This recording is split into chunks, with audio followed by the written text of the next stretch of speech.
Magandang umaga sa ating lahat. Ako nga pala si Binibining Kim Rose A. Binaning. Kasama ko si Binibining Mary Joy Bacasmo. Sa umagang ito, isa na namang akdang pampanitikan ang ating tatalakayin. Handa na ba kayo? Ang mga akda gaya ng alamat, pabula, parabola, maikling kwento, nobela at iba pang karaniwang kapupulutan ng aral na maaari nating maging gabay sa pamumuhay. Ang pagbabasa ng ganitong uri ng panitikan ay makatutulong sa atin upang lalo pa nating makilala ang ating pamayanan at kulturang pinagmulan. Ngayong araw ay aalamin natin kung ano nga ba ang alamat. Aalamin din natin ang alamat ni Prinsesa Manora. Ang alamat o legend sa wikang Ingles ang pinagmulan ng isang bagay, lugar, pangyayari o katawagan na maaaring katang-isip lamang. Kung ikukumpara ito sa mga ibang uri ng panitikan, bagaman ito ay pumapaksa sa mga tunay na bagay at lugar, ang mga kwento ng pinagmulan ay sadyang katang-isip lamang. Di tulad ng mga maikling kwento, parabola, nobela at anekdota na batay sa mga pangyayari at maaaring mangyari sa totoong buhay. Ngayon atin namang alamin ang alamat ni Prinsesa Manora na isinalin ni Dr. Romulo N. Peralta.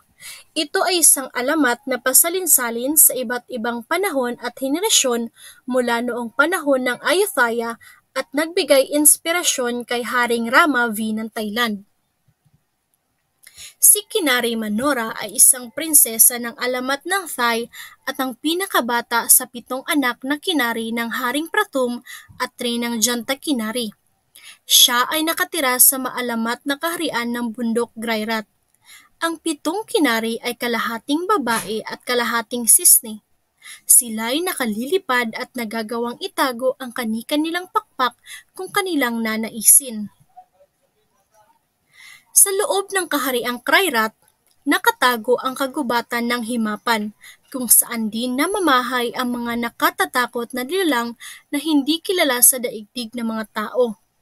Sa loob ng kagubatan, nakakubli ang maganda at kaaya-ayang lawa kung saan ang 7 kinari ay masayang dumadalaw lalo na sa araw ng panarasi.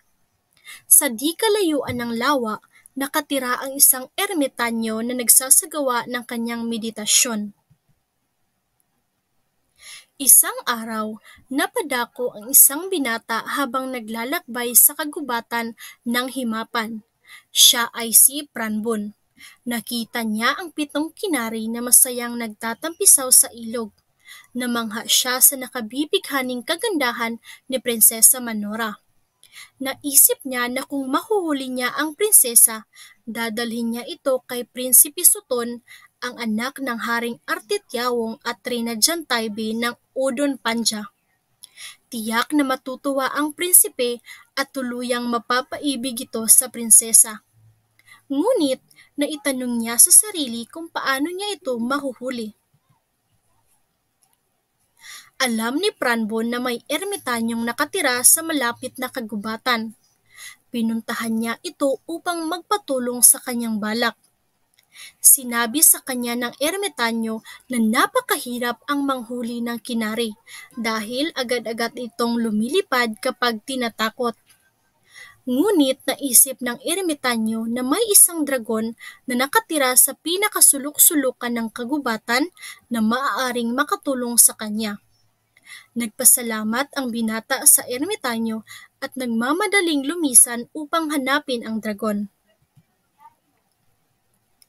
Hindi natuwa ang dragon nang marinig ang balak ni Pranbun, ngunit napapayag din itong bigyan si Pranbun ng makapangyarihang lubid na siyang panghuhuli sa Prinsesa Manora. Nagpasalamat ang binata at patakbong umalis na dala-dala ang makapangyarihang lubid at patagong tinungo ang ilog kung saan naglalaro ang mga kinari. Habang abala sa paglalaro ang mga kinari, inihagis ni Pranbun ang lubid at matagumpay na nahuli si Prinsesa Manora. Ganoon na lamang ang pagkaawa ng ibang mga kapatid ng prinsesa, ngunit sila'y walang nagawa kundi agad-agad na lumipad dahil sa takot na sila rin ay paghuhulihin. Itinali na mahigpit ni Pranbun ang pakpak ni Prinsesa Manora upang hindi makawala at tuluyang madala pabalik sa Udon Panja at maibigay kay Prinsipe Suton na nooy naglalakbay rin sakay sa kabayo papunta sa kagubatan. Nakasalubong niya si Pranbun, dala-dala si Prinsesa Manora. Agad-agad na naakit sa kagandahan ni Prinsesa Manora ang prinsipe. Nang isalaysay ni Pranbun kay Prinsipe Suton ang dahilan kung bakit niya hinuli at dinala ang prinsesa sa harap niya, nagpasalamat ang prinsipe at binayaran siya nito ng napakalaking halaga. Nagbalik ang prinsipe sa kanyang palasyo, dala-dala si Prinsesa Manora kung saan umusbong ang isang tunay na pag-ibig sa isa't isa. Nang sabihin ng prinsipe sa kanyang inang prinsesa at amang hari ang buong pangyayari, masayang-masaya sila at agad-agad nagbalak na magsagawa ng kasal para kina Prinsipe Suton at Prinsesa Manora. Bumalik sila sa palasyo ng Udon Panja kung saan isinagawa ang kasal at tuluyang namuhay ng masaya at matiwasay habang buhay. Iyong napakinggan ang kabuuang salaysay ng alamat ni Prinsesa Manora.